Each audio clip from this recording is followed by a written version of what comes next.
The diner clock ticked past midnight, its soft hum mixing with the faint hiss of the coffee machine and the whisper of rain tapping against the fogged windows. Inside, the neon sign flickered, open 24 hours, casting an uneasy red glow over the empty booths. Emma wiped the counter quietly, her tired hands trembling as she forced a smile through exhaustion. She had been working double shifts all week, trying to pay rent, trying to keep her fragile world from collapsing. But that night, fate had darker plans. The door swung open hard enough to make the bell jingle in protest.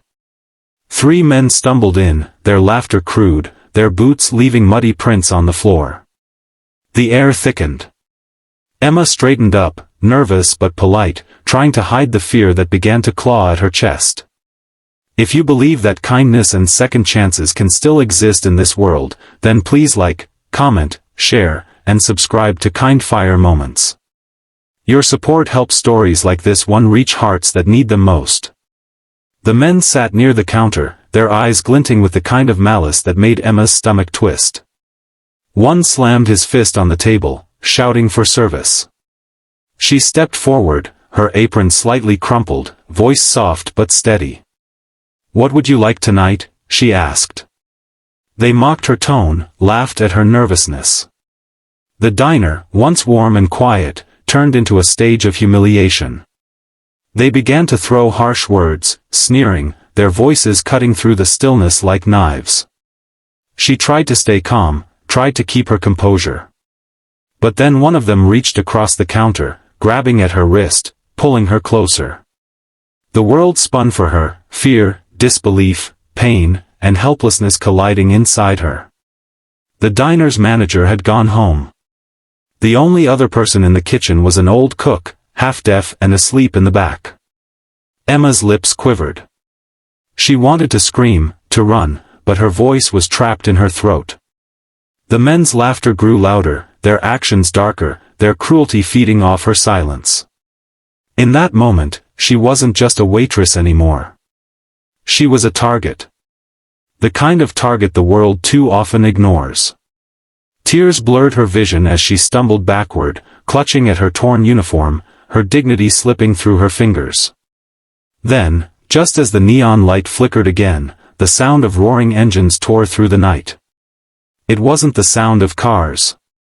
It was something deeper, louder, heavier. Bikers. The kind of rumble that shook the ground before they even arrived. The diner door swung open again, and 5 figures stepped in, leather jackets glistening with rain, boots thudding against the tiles. Their faces were hard, shadows under the flickering light, but their eyes, those eyes, carried something fierce. The thugs turned, startled. The largest biker, a man with a thick beard and stormy eyes, looked at Emma first. Then at them. The silence that followed was heavier than the thunder outside. The lead thug tried to speak, to mask his fear with arrogance, but his voice cracked. The biker's hand clenched into a fist as he stepped closer, towering over them. No words were needed.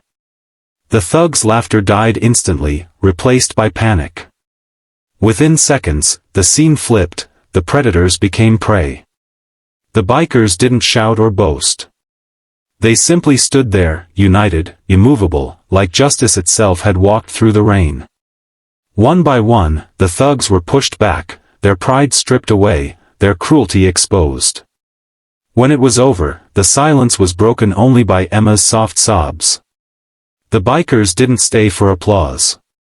They just helped her up, their rough hands gentle now. Emma stood trembling, staring at the man who had stepped between her and ruin. "You're safe now," he said softly, his deep voice carrying an unexpected kindness. She nodded, unable to speak. Her tears mixed with rain as she looked around the diner, the overturned stools, the spilled coffee, the wreck of what had been her longest night. The bikers helped her fix what they could. They even repaired the door before leaving, as if restoring the broken thing somehow restored her too. Later, when the police arrived, the thugs were already gone, crawling back to whatever darkness had spawned them. Emma sat at the counter, clutching a cup of tea one of the bikers had made for her before they left. The warmth seeped into her palms, into her heart. For the first time in a long time, she felt something she thought she'd lost: safety. The next morning, as the sun rose over the wet pavement, Emma unlocked the diner again. Her eyes were still tired, but there was a new strength in her posture. She had faced the worst kind of night, and survived. Days passed, and the story spread. Locals whispered about the mysterious bikers who protected the diner girl. Some called them outlaws.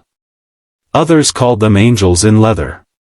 But to Emma, they were proof that even in a cruel world, good still existed. Weeks later, the roar of engines returned one morning. She looked up from her counter, and there they were again, smiling this time. The bearded biker nodded at her, the faintest warmth in his eyes. He slid an envelope across the counter before leaving.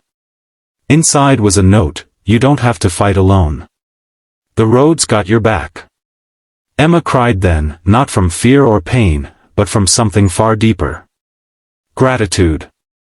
Healing. She realized that sometimes, strangers can become saviors.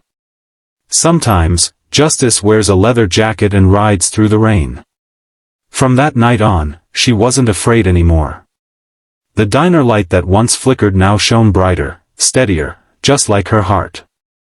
If this story touched your heart, if it reminded you that kindness and courage can still rise in the darkest moments, please like, share, and subscribe to Kindfire Moments. Leave a comment below and tell us what you believe in, because sometimes, your words might be the light someone else is waiting for. Special request: comment below what kindness means to you. Your story might just inspire another heart to keep going.